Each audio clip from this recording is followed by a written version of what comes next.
Good anytime, my fuzzies, to a quick review of a game I just finished. All opinions in this video are mine and my alone, so just please enjoy and don't take them too seriously. Thank you. Good anytime, my fuzzies, and welcome to a quick review of the Evil Dead movie. As always with these quick reviews now, I kind of just give my own opinions on stuff, talk about a category, talk about what I like about it, what people would like about it, so on and so forth. And before I did it with games, this is going to be the first movie quick review I do. So without further ado, let's get into it. So with The Evil Dead, we'll start with the story. Story of The Evil Dead is 5 friends slash family, if you're considering Cheryl.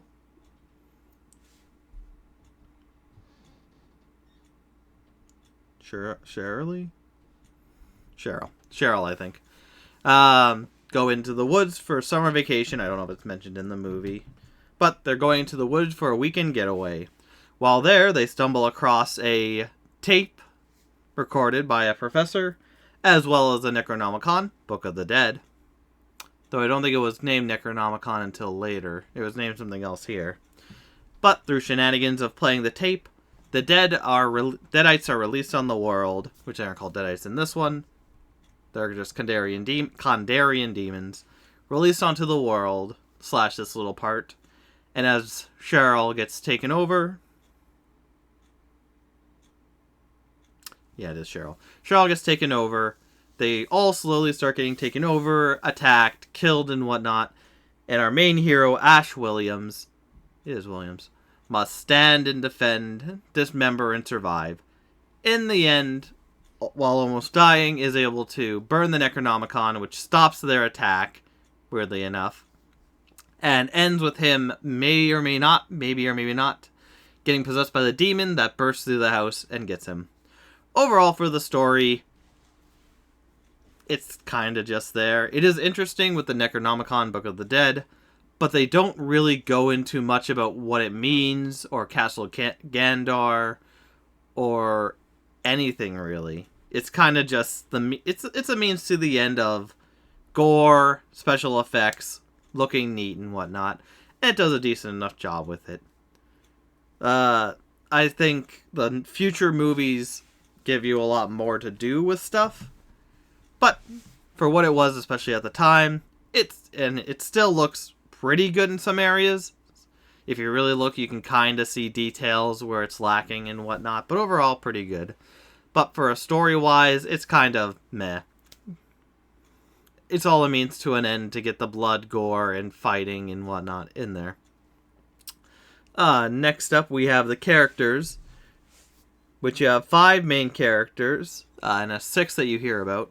But you have Ash Williams, who is the main hero of the whole series, and here he's kind of just there, it feels like most of the time. He doesn't talk much besides being in love with Linda. When people are being attacked, he kind of sits at the sideline shocked. At the end of the movie, he does get enough courage to actually attack and try and deal with stuff. But even then, he does a half-assed job most of the time. It's kind of just doing stuff for doing stuff's sake, and doesn't really get much done. So it's a fine character, but like I said, in future installments, when he goes more crazy with everything going on is when he really gets into the niche of being that character. For here, he's kind of forgettable. By the end of it, he kind of goes a little more crazy, but yeah, it's okay. Then you have Cheryl, Ashley's sister, who gets taken over first by the Deadites and her shenanigans.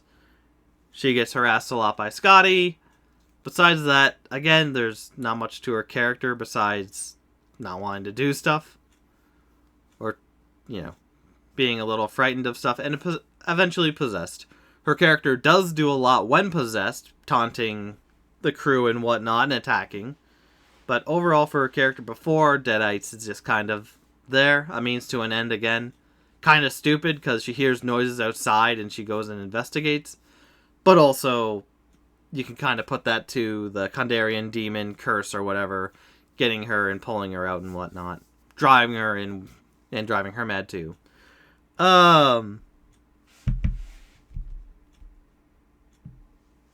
Besides that, you have Linda, who is Ash's girlfriend. Again, there's not much to her character besides being in love with Ash, getting a necklace, and then getting injured. That's about it. A lot of these characters are just like, you don't know much about them. They don't do much besides trying to survive, which is fine. But at the same time, like, you need characters like that. But every single character is like that. Like, Scotty's kind of an asshole, but and wants to do stuff and whatnot, get out of there, and is kind of selfish. But you don't really know much more about him. Linda's the same. You don't know much about her. You know even less about her because it's just she loves Ash's character, but you don't know anything about the background. Ash is kind of in love with Linda, but just there doing stuff until the end where he kind of grows a backbone and, fights the Deadites a little more. Even Shelly, I think Shelly has even less to do. She just talks. She's caring. She wants to do she's caring for people. She wants to care for people. But again, there's just not much. Overall, for characters, it's just a means to an end. Just get them in there. Get them attacked by the Deadites and go. There's also the professor on the recorder who, do I have a name here? Professor Ray something? Raymond? I don't know. Professor Raymond, maybe. But again, like, he's just there. He just gives you the information. He is just a dialogue giver. Expedition? Expedition? No. Thank you, Mr. Exposition. He just gives exposition. So overall, for characters, there's not much. Like I said, Ash starts out as kind of like a background weak character who doesn't want to do much and grows into someone who does stuff. But overall, it's just a means to an end for the characters, which is fine. The stuff's gorgeous and whatnot. But beyond that, the characters are kind of meh. Moving on to the scenery. The whole time is spent in the cabin in the woods and some of the woods outside in the bridge, which the brig is taken out. And it is a really nice, gorgeous area. Beautiful looking. It feels like is a house people lived in before, with the downstairs and whatnot. Overall, for the look of the area, it looks really good. They use it to their advantage, using all different area. And even the techniques they use to, like, have the blood or stuff break through walls or stuff start working, etc., etc.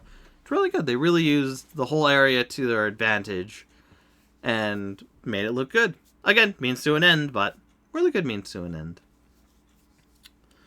And then I guess for movies, we'll just do like how it looks, special effects and whatnot.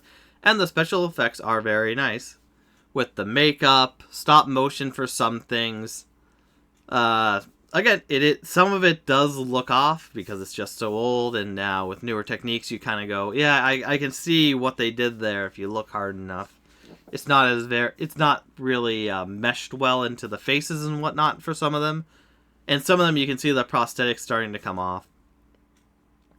But overall, it's good effects. They look pretty decent. They get you the emotion across and whatnot. I've always seen these as campy movies, and this is definitely a campy movie. Not to be taken too seriously or be odd inspired by all the stuff, but it's pretty good. It is weird at the end. The way to defeat everyone is by destroying the Necronomicon in the fire, which I think is retconned or changed in later editions. But, that's neither here or there. Overall, I'll say for the movie it's one I watch just so I can get to the second and third and all the other movies. As, like I said, the characters are kind of just there to be there. The story is just there to be there. You don't learn much about the Kandarian demons, what they want with the world. They kind of just kill because, hey, we're here, we're going to have fun torturing and killing, which is fun. It is fun when villains, have their fun. They toy with their prey and whatnot. The scenery looks really nice. Good cabin in the woods, area and whatnot. Really like that. And what else even is there?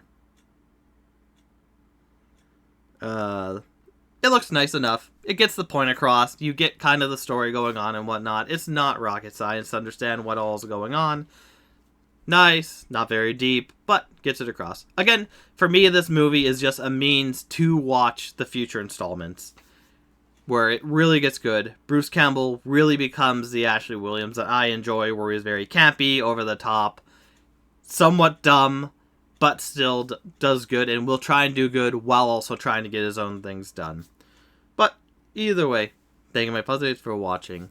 And if you're watching live, we are going to take, I guess, 15-20 minutes to get drinks, go to the washroom, and then we are going to start Evil Dead 4.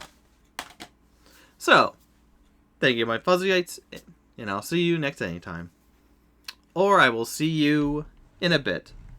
Take care.